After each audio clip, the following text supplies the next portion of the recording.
నమస్కారం ఘంటారావానికి స్వాగతం. ముందుగా ప్రధానాంశాలు. రుణభారంతో ఆర్థికంగా అనేక సవాళ్లు ఎదుర్కొంటున్నాం. చేయూత అందించాలని ఆర్థిక సంఘానికి రేవంత్ రెడ్డి విజ్ఞప్తి.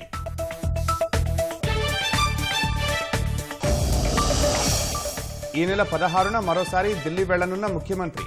మంత్రివర్గ విస్తరణపై అధిష్టానంతో రేవంత్ రెడ్డి చర్చలు.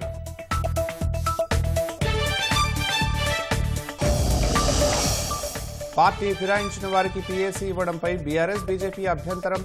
నిబంధనల మేరకే నియామకం చేశామన్న శ్రీధర్ బాబు.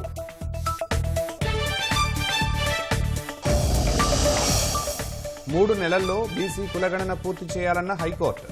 సమగ్ర నివేదిక సమర్పించాలని ప్రభుత్వానికి ఆదేశం.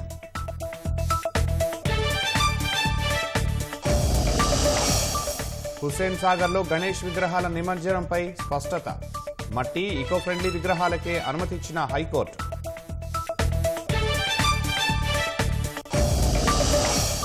భద్రాచలం వద్ద రెండో ప్రమాద హెచ్చరిక జారీ. లోతట్టు ప్రాంతాలను అప్రమత్తం చేసిన అధికారులు.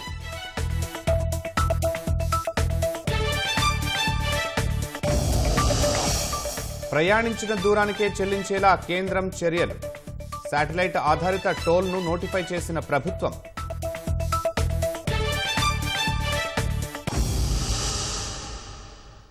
భారీ రుణభారం వల్ల రాష్ట్రం ఆర్థికంగా అనేక సవాళ్లను ఎదుర్కొంటోందని 16వ ఆర్థిక సంఘానికి ప్రభుత్వం వివరించింది.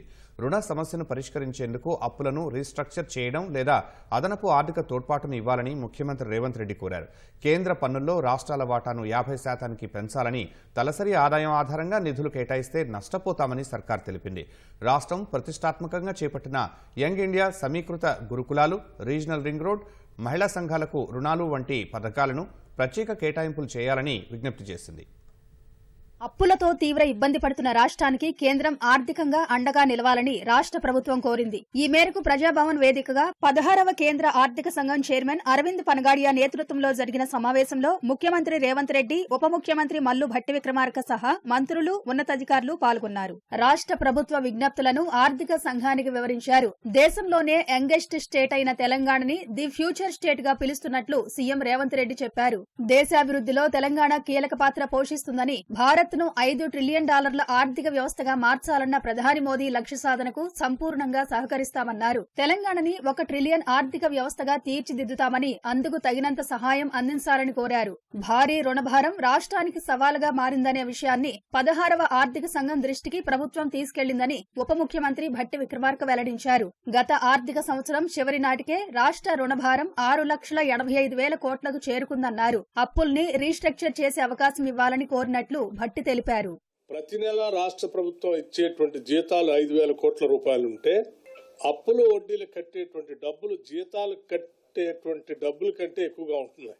5,200 కోట్ల రూపాయలు ప్రతి నెల ఈ అప్పులు ఆ ప్రిన్సిపల్ అమౌంట్ కట్టడానికి అయిపోతాం. అందుకోసమని కొంత వెసులుబాటు కలిగించాలి, అంటే రీస్ట్రక్చరింగ్ చేయమని అడిగాం. తీసుకున్న అప్పులకి 11.5% rate of interest, 10.5% rate of interest, ఇలా విపరీతమైనటువంటి రేట్ ఆఫ్ ఇంట్రెస్ట్ తో ఉన్నటువంటి అప్పుల్ని తగ్గిస్తూ కమర్షియల్ బ్యాంక్స్ లో కానీ మిగతా బ్యాంక్స్ లో కానీ మళ్ళీ రుణాలు ఇచ్చి వీటిని రీస్ట్రక్చర్ చేసేటట్టుగా చేస్తే కొంత భారం రాష్ట్ర ప్రభుత్వం మీద తగ్గుతుంది. కాబట్టి ఈ అప్పులు రీస్ట్రక్చరింగ్ చేయడానికి మీరు రికమెండ్ చేయవలసింది వారిని కోరారు. కేంద్ర పన్నుల్లో రాష్ట్రాలకు పంపిణీ చేసే నిధుల వాటాను 41% నుంచి 50% పెంచాలని 16వ ఆర్థిక సంఘాన్ని ప్రభుత్వం కోరింది. కేంద్ర పథకాలను వినియోగించుకోవాలంటే తరచూ కఠినమైన నిబంధనలు విధిస్తున్నారని భట్టి విక్రమార్క తెలిపారు. రాష్ట్రాల అవసరాలకు అనుగుణంగా వెసులుబాటు కల్పించాలని విజ్ఞప్తి చేశారు. సెస్సులు, సర్ఛార్జీల్లో రాష్ట్రాలకు వాటా ఇవ్వాలని కోరారు. తలసరి ఆదాయం ఆధారంగా నిధులు కేటాయింపు చేసే పద్ధతి సరికాదన్నారు. జీఎస్టీపీ ఆధారంగా తీసుకోవాలని కోరినట్లు భట్టి విక్రమార్క తెలిపారు. నిధులు కేటాయించేటువంటి ప్రక్రియలో పర్ క్యాపిటా ఇన్కమ్ ఆధారంగా చేసుకొని ఆ డిస్టెన్స్ ని, గ్యాప్ ని లెక్కగడుతూ ఆ గ్యాప్ నుంచి ఎంత దూరంగా ఏ రాష్ట్రాలు ఉన్నాయో ఆ రాష్ట్రాలకు ఎక్కువగా ఇచ్చుకునేటువంటి ప్రక్రియ ఈ విధానంలో ఉంది. సో దాంట్లో భాగంగా గతంలో వేరే రాష్ట్రాలు, హర్యానా లాంటి రాష్ట్రం పర్ క్యాపిటా ఎక్కువ ఉంటే దాని నుంచి దూరంగా ఏ రాష్ట్రాలు ఉన్నాయని లెక్క కట్టేవారు. సరే, ఇప్పుడు తెలంగాణ రాష్ట్రం per capita income highest income గా ఉంది. సో దీన్ని పరిగణలో తీసుకొని దీని నుంచి దూరంగా ఉన్న రాష్ట్రాలు ఎవరున్నా వాళ్ళు అక్కడి నుంచి ఎక్కువగా ఇచ్చుకుంటూ వచ్చే ప్రక్రియ మొదలు పెడితే తెలంగాణ రాష్ట్రం పెద్ద ఎత్తున నష్టపోతుంది. ఈ పర్ క్యాపిటా ఇన్కమ్నే మీరు ఆధారంగా చేసుకుని పంచే కార్యక్రమం కూడా కరెక్ట్ కాదు. దానికి ఉదాహరణగా రంగారెడ్డి జిల్లాలో సంగారెడ్డిలోనో లేకపోతే మిగతా ప్రాంతాల్లో ఉన్నటువంటి పర్ క్యాపిటా ఇన్కమ్ చూస్తే చాలా హైయెస్ట్ ఉంది. అదే రంగారెడ్డి జిల్లా పాత జిల్లాలో ఉన్నటువంటి వికారాబాద్ చూస్తే లోయెస్ట్, అత్యంత లోయెస్ట్గా ఉంది. కొన్ని ఫ్యూడల్ వ్యవస్థ వల్ల ఈ తెలంగాణ సమాజంలో ఇలా అసమానతలు విపరీతంగా ఉండటం వల్ల ఉన్న వాళ్ళ దగ్గర ఆదాయం ధనం చాలా ఎక్కువగా కేంద్రీకృతమైంది, లేని వాళ్ళ దగ్గర ఇంకా పేదరికంగా ఉన్నారు. వీళ్ళిద్దరిది కలిపి యావరేజ్ చేసి హైయెస్ట్ ఇన్కమ్ తెలంగాణలో ఉంది కాబట్టి దీన్ని ఆధారం చేసుకొని రాష్ట్రానికి నిధులు తక్కువ ఇస్తా అంటే నష్టపోతాము. దీని భౌగోళిక పరిస్థితులు, సామాజిక పరిస్థితులు ప్రత్యేకంగా ఉన్నాయి, వీటిని అర్థం చేసుకోవాలని చెప్పి వాటిని వివరించాం. అమ్మ ఆదర్శ పాఠశాలలు, యంగ్ ఇండియా గురుకులాలు, యంగ్ ఇండియా యూనివర్సిటీ, ఐటీఐలు, మూసీ అభివృద్ది సహా RRR ఫ్యూచర్ సిటీ కోసం ఆర్థిక సంఘాన్ని నిధులు కోరినట్లు భట్టి విక్రమార్క వెల్లడించారు. రాష్ట్ర ప్రభుత్వ ప్రజెంటేషన్ పై కేంద్ర ఆర్థిక సంఘం సంతృప్తి వ్యక్తం చేసిందన్నారు. అన్ని అంశాలను పరిగణలోకి తీసుకుని రాష్ట్రానికి సహకరిస్తామని ఆర్థిక సంఘం తెలిపిందని భట్టి విక్రమార్క చెప్పారు. మంచి పనితీరు కనబరిచిన రాష్ట్రాలకు నష్టం జరుగుతోందని, ప్రోత్సాహకం ఇవ్వాలన్న తెలంగాణ విజ్ఞప్తిని పరిశీలిస్తామని ఆర్థిక సంఘం చైర్మన్ అరవింద్ పనగాడియా చెప్పారు. రుణాలు రీస్ట్రక్చరింగ్, అదనపు రుణాలకు అవకాశం ఇవ్వాలని చేసిన అభ్యర్థనను పరిశీలిస్తామని వివరించారు. 15వ ఆర్థిక సంఘం డివిజబుల్ పూల్లో 41% నిధులు సిఫార్సు చేయగా ఆ మొత్తాన్ని రాష్ట్రాలకు ఇస్తున్నామని తెలిపిన పనగాడియా అన్నీ కలిపి 30% వస్తోందని రాష్ట్రాలు చెబుతున్నట్టు అరవింద్ చెప్పారు. సెస్ సర్ఛార్జీల్లో వాటా ఇవ్వాలని తెలంగాణ కోరినట్టు పనగడియ వివరించారు. తెలంగాణ అభివృద్ధి ప్రణాళికలు బాగున్నాయన్న ఆయన పట్టణాభివృద్ధికి ప్రాధాన్యం ఇవ్వడం మంచి పరిణామమని చెప్పారు. తెలంగాణ ఆర్థిక పరిస్థితులు, ఇతర అంశాలను ప్రభుత్వం వివరించినట్టు చెప్పిన పనగడియ అన్ని రాష్ట్రాల్లో పర్యటించి అభిప్రాయాలు తీసుకున్న తర్వాత తగిన సిఫార్సులు చేస్తామని స్పష్టం చేశారు. ఈ నెల 16న ముఖ్యమంత్రి రేవంత్ రెడ్డి ఢిల్లీ వెళ్లనున్నారు. రాష్ట్రంలోని తాజా రాజకీయ పరిస్థితులను పార్టీ అగ్రనేతలకు వివరించనున్నారు. అలాగే మంత్రివర్గ విస్తరణపై సైతం అధిష్టానంతో చర్చించనున్నట్టు తెలుస్తోంది. నామినేటెడ్ పోస్టుల భర్తీ, పీసీసీ కార్యవర్గ కూర్పుపైన మథనం జరగనున్నట్లు సమాచారం. సీఎంతో పాటు ఉప ముఖ్యమంత్రి భట్టి విక్రమార్క, పీసీసీ అధ్యక్షుడు మహేష్ కుమార్ గౌడ్ సైతం ఢిల్లీ వెళ్లనున్నారు. రాష్ట్ర ప్రభుత్వం శాసనసభ నియమావళిని, రాజ్యాంగాన్ని తుంగలో తొక్కేసిందని బీఆర్ఎస్ ఎమ్మెల్యే ప్రశాంత్ రెడ్డి మండిపడ్డారు. పీఏసీ చైర్మన్ నియామక ప్రక్రియను పూర్తిగా అప్రజాస్వామికంగా జరిగిందని పార్టీ రాష్ట్ర కార్యాలయంలో విమర్శించారు.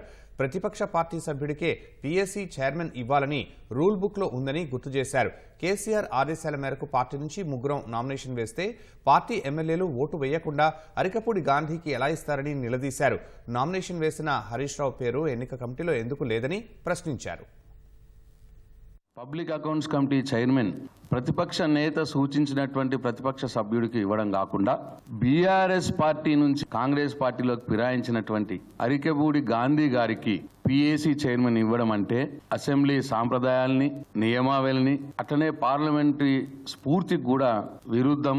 ఇది చాలా అన్యాయం, చాలా దుర్మార్గం, దురదృష్టంగా కూడా భావిస్తా ఉన్నాం. పీఏసీ కమిటీ కావచ్చు, చైర్మన్ నియామకం కావచ్చు, ప్రాసెస్ ఆఫ్ ఎలక్షన్ లో జరగలేదు, సెలక్షన్ లో చేసుకున్నారు. శాసనసభ నియామకాల ప్రకారమే పీఏసీ చైర్మన్ నియామకం జరిగిందని శాసనసభ వ్యవహారాల శాఖ మంత్రి దుద్దిళ్ల శ్రీధర్ బాబు వ్యాఖ్యానించారు. అందులో ఏదో తప్పున్నట్లుగా బీఆర్ఎస్ నేతలు రాజకీయం చేస్తున్నారని ధ్వజమెత్తారు. తాను బీఆర్ఎస్ పార్టీకి చెందిన ఎమ్మెల్యేనని అరికపూడి గాంధీ చెప్పడంతోనే సభాపతి తనను నియమించినట్లు పేర్కొన్నారు. గతంలో ప్రజాస్వామ్య వ్యవస్థను ఖూనీ చేసిన గులాబీ పార్టీకి రాజ్యాంగ స్ఫూర్తి గురించి మాట్లాడే నైతిక హక్కు లేదని మండిపడ్డారు.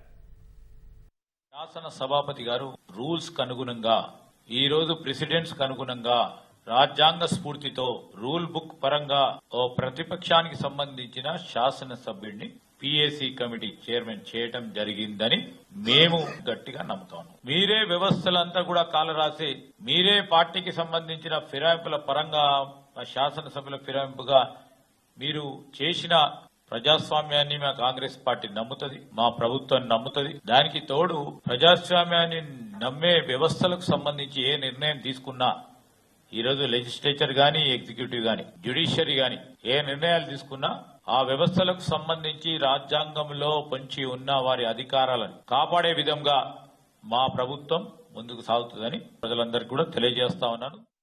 3 నెలల్లో బీసీ కులగణన పూర్తి చేసి నివేదిక సమర్పించాలని హైకోర్టు ప్రభుత్వాన్ని ఆదేశించింది. బీసీ కులగణన చేయాలని 2019లో బీసీ సంఘం నేత ఎర్ర సత్యనారాయణ దాఖలు చేసిన పిటిషన్పై హైకోర్టు మరోసారి విచారణ జరిపింది. ఆ విచారణలో బీసీ కులగణన చేయాలని సుప్రీంకోర్టు ఉత్తర్వులు ఉన్నట్టు పిటిషనర్ కోర్టుకు తెలిపారు. కులగణనకి ప్రభుత్వం సిద్ధంగా ఉందని అడ్వకేట్ జనరల్ వివరించగా 3 నెలల్లో పూర్తి చేసి నివేదిక సమర్పించాలని రాష్ట్ర ప్రభుత్వాన్ని హైకోర్టు ఆదేశించింది. హైకోర్టు ఇచ్చిన ఆదేశాలపై బీసీ కమిషన్ చైర్మన్ నిరంజన్ హర్షం వ్యక్తం చేశారు. కులగణన ప్రక్రియను బీసీ కమిషన్ సమర్థవంతంగా నిర్వహిస్తుందని తెలిపారు. బీసీ కమిషన్కు మంచి పేరు వచ్చేలా పనిచేసేలా కృషి చేస్తానని ఆయన వివరించారు. వికారాబాద్ జిల్లా పరిగి మండలంలో ఇళ్లు లేక మరుగుదొడ్డిలో నివాసం ఉంటున్న మల్లమ్మ అనే వృద్ధురాలి అంశంపై ముఖ్యమంత్రి రేవంత్ రెడ్డి స్పందించారు. 8 ఏళ్లుగా అక్కడే జీవనం సాగిస్తున్న మల్లమ్మ దీనస్థితి సీఎం దృష్టికి వెళ్లగా వెంటనే స్పందించారు. వృద్ధురాలికి అండగా నిలవాలని అధికారులని ఆదేశించారు. ఇలాంటి పరిస్థితి చూస్తూ ఉంటే బాధగా ఉందని ముఖ్యమంత్రి రేవంత్ రెడ్డి ఆవేదన వ్యక్తం చేశారు. మల్లమ్మని పరామర్శించి ఆమె క్షేమం కోసం తక్షణమే చర్యలు తీసుకోవాలని అధికారులను ఆదేశించారు. ఇంటి మంజూరుకు అవసరమైన చర్యలు తీసుకోవాలని కలెక్టర్కు ముఖ్యమంత్రి రేవంత్ రెడ్డి సూచించారు.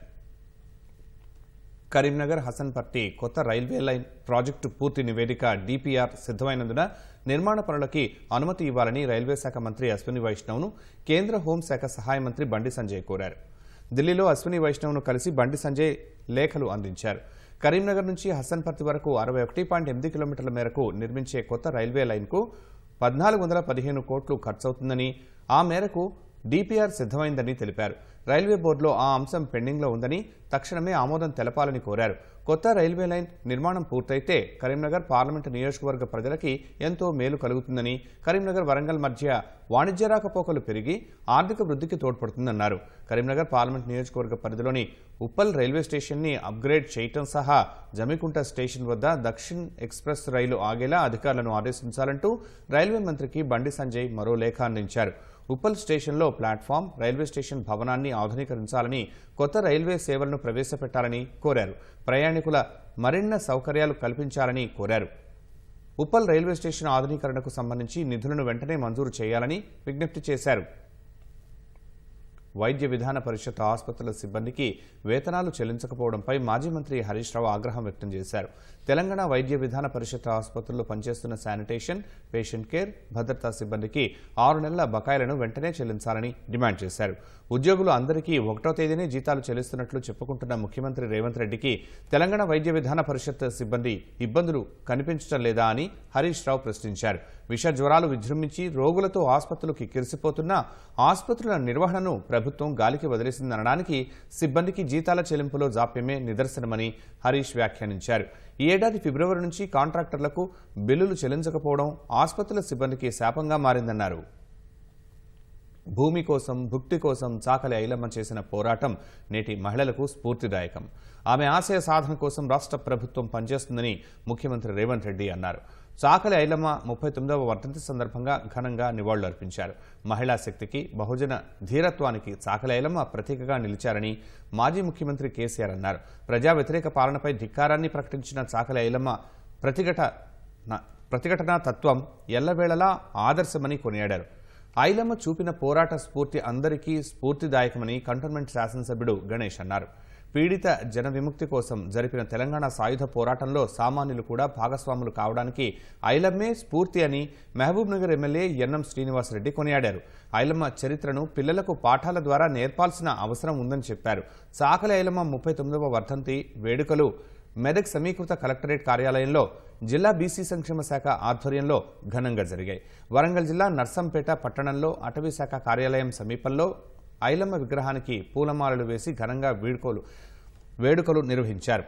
ఓరుగల్లు పోరుబిడ్డ చాకలి ఐలమ్మ 39వ వర్ధంతి సందర్భంగా హనుమకొండ హంటర్ రోడ్లోని విగ్రహానికి పలువురు ప్రముఖులు, ప్రజాప్రతినిధులు ఘనంగా నివాళులు అర్పించారు.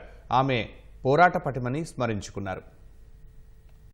దొరలు ఆ రోజుల్లో సామాన్యుల మీద చేస్తున్న అనేక అఘాయిత్యాలకు వ్యతిరేకంగా వారు పోరాటం చేసి మరి భూస్వాములకు వ్యతిరేకంగా భూ పంపిణీ చేసే విధంగా కూడా కార్యక్రమాలు చేసినారు. వారి పోరాటం యొక్క తొలి అడుగులే తెలంగాణ సాయుధ పోరాటానికి కూడా దారితీసి ఒక మహత్తరమైన పోరాటంగా చరిత్రలో నిలిచిపోయిన తెలంగాణ సాయుధ పోరాటం తెలంగాణ ప్రాంతంలో జరిగిందనే విషయం ఈ సందర్భంగా నేను మనవి చేస్తున్నాను. గణాంక శాస్త్రంలో మేధోశిఖరం ఆచార్య సిఆర్ రావును యువతరం స్ఫూర్తిగా తీసుకోవాలని మాజీ ఉపరాష్ట్రపతి వెంకయ్యనాయుడు పిలుపునిచ్చారు. హైదరాబాద్ కేంద్రీయ విశ్వవిద్యాలయంలో సిఆర్ రావు 104వ జయంతిని ఘనంగా నిర్వహించారు. ఈ కార్యక్రమానికి వెంకయ్యనాయుడు ముఖ్య అతిథిగా హాజరయ్యారు. హెచ్సియు ఉపకులపతి ప్రొఫెసర్ బీజే రావు, మార్గదర్శి chit funds MD Shailaja Kiran ఆ కార్యక్రమంలో పాల్గొన్నారు. తొలుత ప్రాంగణంలో మొక్కలు నాటారు. అనంతరం సిఆర్ రావు ప్రతిమను ఆవిష్కరించారు. భారత్ను మళ్లీ విశ్వగురువుగా నిలబెట్టేందుకు విశ్వవిద్యాలయాలు నవ్య ఆవిష్కరణ కేంద్రాలుగా అవతరించాలని వెంకయ్యనాయుడు ఆకాంక్షించారు. ప్రపంచంలో అత్యంత ప్రాముఖ్యం ఉన్న గణాంక శాస్త్రంలో ఎన్నో ముఖ్యమైన నమూనాలను సిఆర్ రావు ఆవిష్కరించారని చెప్పారు. హెచ్సియుతో రామోజీ గ్రూపు కలిసి పనిచేస్తుందని మార్గదర్శి chit funds MD Shailaja Kiran వెల్లడించారు. ప్రతిభ గల విద్యార్థులకు గ్రూప్ నుంచి సాయం అందిస్తామని చెప్పారు. Address the gathering here is not for you, it's for the entire country, for the people. I call upon all the people to take this as a mission, their respective fields, whatever it is, and this should be taken as a mission for the nation. Rao Garu took it as a mission. Up to the last breath, he was thinking, he was coming out with new ideologies, new ideas. Because he took it as a mission. So younger generation also is saying that education and health are considered as a mission. Politics also, of course. Now politics have undergone a change. More than mission, it has become commission. Doing omissions or giving remissions. The governments of Telangana and Andhra Pradesh aiming at $2 trillion or $2 trillion dollar economies in these states. I think this institution, the students of this institutions should take the opportunity, and also the government should use this institution to enable that. And also this institution should help India become the most developed nation in the world with a 50 trillion target by probably 2050. I'd definitely like to work with the institute and help the brilliant students in whichever way to realize their dreams. From the Ramoji Group. Bhadradri Kothagudem జిల్లా భద్రాచలం వద్ద గోదావరి ఉధృతి 48 అడుగులకు చేరడంతో అధికారులు రెండో ప్రమాద హెచ్చరికను జారీ చేశారు. ఎగువన శ్రీరామ్ సాగర్ బ్యారేజీ నుంచి వదిలిన వరద నీరు దిగువకు విడుదల చేయడంతో మంగళవారం ఉదయం 43 అడుగులకు చేరింది. దీంతో అధికారులు మొదటి ప్రమాద హెచ్చరిక జారీ చేశారు. వరద ప్రవాహం అంతకంతకు పెరుగుతూ సాయంత్రం 5 గంటలకు 48 అడుగులకు చేరి రెండవ ప్రమాద హెచ్చరిక జారీ అయింది. పట్టణంలో బ్యాక్ వాటర్ను ఎప్పటికప్పుడు భారీ మోటార్ల ద్వారా స్లూయిజ్ల వద్ద గోదావరిలోకి పంపింగ్ చేస్తున్నారు. వరద నీరు మరింత పెరిగే అవకాశం ఉందని సిడబ్ల్యూసీ అధికారులు అప్రమత్తం చేస్తున్నారు. జిల్లా కలెక్టర్ జితీష్ వి పాటిల్ లోతట్టు ప్రాంతాల ప్రజలను అప్రమత్తం చేయాలని అధికారులను ఆదేశించారు. ప్రజలెవ్వరూ కూడా వాగులు వంకలు దాటవద్దని, గోదావరి పరివాహక ప్రాంతాల్లోకి వెళ్లరాదని సూచించారు. గణేష్ ఉత్సవాలు ముగుస్తున్న సందర్భంగా నిమజ్జన ఏర్పాట్లను కలెక్టర్ జితేష్ వి పాటిల్ పరిశీలించారు. 2021లో ఇచ్చిన మార్గదర్శకాల ప్రకారమే గణేష్ విగ్రహాల నిమజ్జనం జరగాలని హైకోర్టు స్పష్టం చేసింది. మార్గనిర్దేశకాలు ఉల్లంఘించినట్లు పిటిషనర్ భావిస్తే ఆధారాలతో సహా కోర్టును ఆశ్రయించవచ్చని వెల్లడించింది. గణేష్ నిమజ్జనంలో అధికారులు కోర్టు ధిక్కరణకు పాల్పడుతున్నారని సుమోటోగా స్వీకరించి విచారణ చేయాలని న్యాయవాది దాఖలు చేసిన పిటిషన్పై హైకోర్టులో విచారణ జరిగింది. 2022-2023లో జరిగిన వినాయక విగ్రహాల నిమజ్జనంలో అధికారులు నిబంధనలు ఉల్లంఘించారని పిటిషనర్ కోర్టుకు తెలిపారు. ట్యాంక్ బండ్పై భారీ క్రేన్లు ఏర్పాటు చేసి పీఓపీ విగ్రహాలని హుస్సేన్ సాగర్లో నిమజ్జనం చేయటం వల్ల ట్యాంక్ బండ్ దెబ్బతినే ప్రమాదం ఉందని పిటిషనర్ తెలిపారు. ఈ ఏడాది జరగబోయే నిమజ్జనంలోనూ 33 క్రేన్లని హుస్సేన్ సాగర్ చుట్టూ ఏర్పాటు చేయాలని సమావేశంలో నిర్ణయించారని, కోర్టు రూపొందించిన మార్గనిర్దేశాలకు విరుద్ధమని పిటిషనర్ తెలిపారు. ఆ వాదనలకు తగిన ఆధారాలు చూపాలని పిటిషనర్కు హైకోర్టు ఆదేశించింది. గత 2 ఏళ్లలో మార్గనిర్దేశకాలు ఉల్లంఘించినట్లు భావిస్తే ఇంత ఆలస్యంగా కోర్టును ఎందుకు ఆశ్రయించారని పిటిషనర్పై ఆగ్రహం వ్యక్తం చేసింది. సాగర్లో కేవలం మట్టి, పర్యావరణ సహిత విగ్రహాలు మాత్రమే నిమజ్జనం చేయాలని పేర్కొంది. ట్యాంక్ బండ్ మీద నుంచి కాకుండా ఎన్టీఆర్ మార్గ్, పివి మార్గ్, సంజీవయ్య పార్కు పరిసరాల్లో విగ్రహాలు నిమజ్జనం చేయాలని సూచించింది. పీఓపీ విగ్రహాలు మాత్రం జీహెచ్ఎంసీ ఏర్పాటు చేసిన కృత్రిమ కొలనుల్లోనే నిమజ్జనం చేయాలని మార్గనిర్దేశకాలు ఉన్నాయని తెలిపింది. ఇప్పటి నిమజ్జనంలో కోర్టు ఉత్తర్వులు ఉల్లంఘిస్తున్నారని భావిస్తే ఆధారాలతో సహా హైకోర్టులో పిటిషన్ దాఖలు చేసుకోవచ్చని పిటిషనర్కు హైకోర్టు సూచించింది. న్యాయవాది దాఖలు చేసిన కోర్టు ధిక్కరణ పిటిషన్ను హైకోర్టు తిరస్కరించింది. శాటిలైట్ ఆధారిత ఎలక్ట్రానిక్ టోల్ వసూలు దిశగా మరో ముందడుగు పడింది. ఎప్పటి నుంచో ఈ విధానాన్ని తీసుకొస్తామని ప్రకటించిన కేంద్ర రవాణా శాఖ తాజాగా నోటిఫై చేసింది. టోల్ ప్లాజాల వద్ద కొత్తగా గ్లోబల్ నావిగేషన్ శాటిలైట్ సిస్టమ్ ఆధారిత టోల్ విధానం అమల్లోకి రానుంది. ప్రస్తుతం అనుసరిస్తున్న FASTag automatic number plate recognition టెక్నాలజీకి అదనంగా ఈ కొత్త విధానం అమలు కానుంది.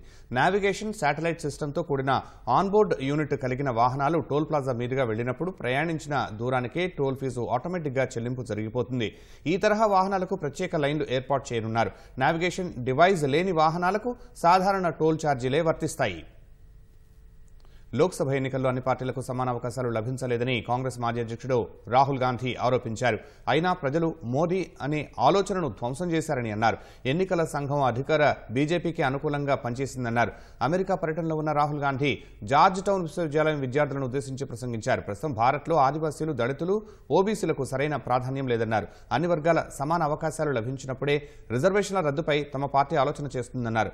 మీడియా, దర్యాప్తు ఏజెన్సీలతో ప్రజలను ఒత్తిడికి గురిచేసి బీజేపీ ప్రధాని మోదీ భయాన్ని వ్యాప్తి చేశారని రాహుల్ ఆరోపించారు. కానీ ఎన్నికల తర్వాత అదంతా తారుమారైందని, ఇప్పుడు బీజేపీని చూసి ఎవరూ భయపడట్లేదని రాహుల్ అన్నారు. ప్రైవేట్ రంగ అంతరిక్ష సంస్థ స్పేస్ ఎక్స్ చరిత్ర సృష్టించేందుకు అడుగు దూరంలో నిలిచింది. తొలిసారి అంతరిక్షంలో ప్రైవేట్ స్పేస్ వాక్ నిర్వహించేందుకు గాను పొలారిస్ డాన్ ప్రాజెక్టు కింద 4 వ్యోమగాములను నింగిలోకి పంపింది. ఫ్లోరిడాలో కెనడీ స్పేస్ సెంటర్ నుంచి space X crew dragon capsule సాయంతో ఫాల్కన్ 9 రాకెట్ దూసుకువెళ్లింది. ఈ మొత్తం మిషన్కు వ్యాపారవేత్త జెడ్ ఇసాక్మన్ నేతృత్వం వహిస్తున్నారు. అమెరికా ఎయిర్ ఫోర్స్ మాజీ ఉద్యోగి స్కాట్ కిడ్ దీనికి పైలట్గా వ్యవహరిస్తున్నారు. వారితో పాటు స్పేస్ ఎక్స్కు చెందిన మిషన్ ఇంజనీర్లు సారా గిల్లీ, అన్నా మెనోన్ ఉన్నారు. పొలారిస్ మిషన్లో తలపెట్టిన 3 మానవ సహిత యాత్రల్లో ఇది మొదటిది. ఈ ప్రాజెక్టులో మొత్తం స్పేస్ ఎక్స్ పరికరాలనే వినియోగించారు.